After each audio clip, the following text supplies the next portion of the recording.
The situation between the United States and Venezuela has just escalated dramatically, and the world is paying close attention. President Donald J. Trump recently announced that the airspace above and surrounding Venezuela should be considered closed. That statement, short as it was, has sparked global concern, diplomatic backlash, and fears of possible U.S. military action in the region. In today's video, we are breaking down what this announcement really means, why it is happening now, how Venezuela responded, and what the potential consequences could be for both countries and for the stability of the region. The moment Trump made this declaration, it immediately sent shockwaves through political and military analysts around the world. Messages like this are not common. When a world leader says that an entire country's airspace should be considered closed, especially without a formal agreement, a treaty, or an international aviation order, people begin to wonder whether it is a simple warning or the beginning of something much more serious. Many observers believe this announcement could be laying the groundwork for a major foreign policy shift, or even the possibility of military action in the near future. So what exactly did Trump say? In his message, he directed his warning not only toward airlines and pilots, but also toward drug traffickers and human traffickers. That language suggests a mix of aviation caution and national security concerns. It blends civilian aviation issues with criminal and military matters, all wrapped into one message. This is part of what makes the situation so confusing and alarming. A statement like that blurs the lines between a travel advisory, a legal order, and a potential military threat. That ambiguity has left governments, airlines, and analysts scrambling to interpret what the United States is signaling. To understand why this message matters, you have to look at the backdrop.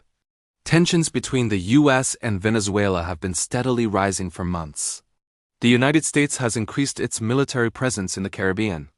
There have been U.S. operations targeting vessels the U.S. says are involved in drug smuggling and connected to networks operating in or near Venezuela. Venezuela has condemned those operations as illegal and dangerous.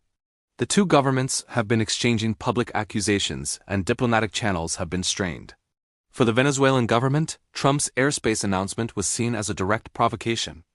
Officials in Caracas immediately condemned the message, calling it a colonialist threat and an attempt to violate the country's sovereignty. They said that Venezuela's airspace is controlled by Venezuela, not the United States, and that no foreign government has the authority to declare it closed. They also accused the United States of trying to justify future aggressive actions under the guise of fighting crime or protecting aviation. This response from Venezuela is important because it shows that the message did not land quietly. It was not ignored. It triggered political mobilization, strong statements, and national security discussions inside Venezuela.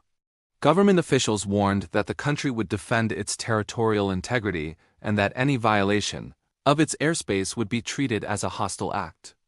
This raises the stakes significantly.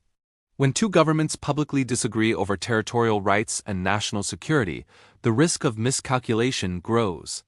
Meanwhile, international observers are concerned because the message from the United States lacked formal policy detail.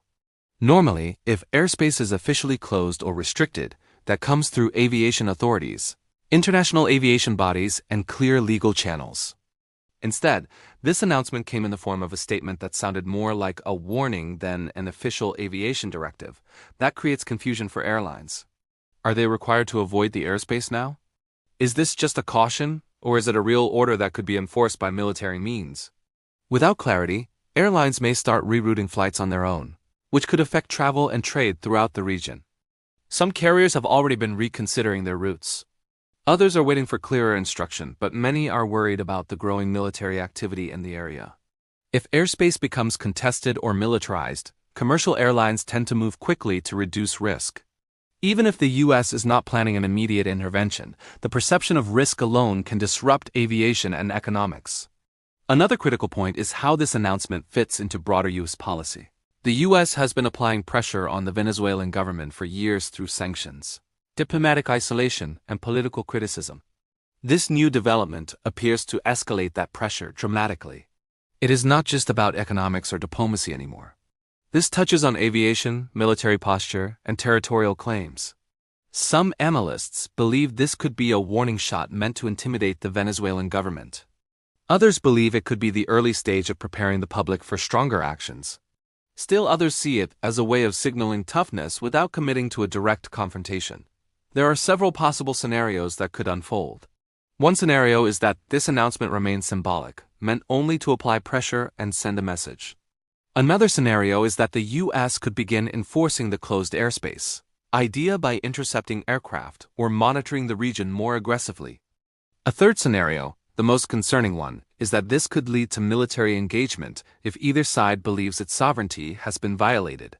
Many experts warn that once military assets are in close proximity and tensions are high, even a small incident could escalate quickly.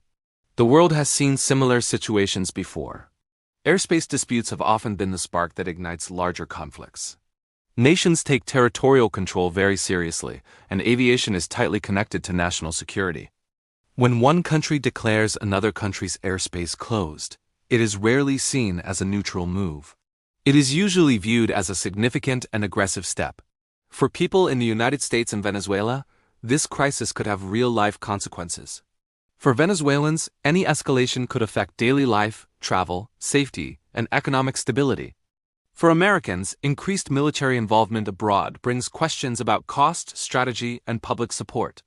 The possibility of conflict raises concerns for both nations. Right now, we are in a moment of uncertainty. The U.S. government has not clarified whether Trump's announcement was simply a warning, a new policy, or something more. Venezuela has already condemned it strongly. International reactions are beginning to form, and analysts are watching closely to see what the next move will be. One thing is clear: this situation is serious. It affects aviation, international law, national sovereignty, regional stability, and global diplomacy. That is why the world is watching. It is not just another political statement. It is a moment that could shape relations between the United States and Venezuela for years to come. We will continue to monitor this story as it develops. This could be the beginning of a major shift in U.S. foreign policy, or it could be a moment of escalation that requires careful diplomacy to avoid conflict. Whatever happens next, it is important to stay informed, understand the stakes, and follow how both governments respond in the days and weeks ahead.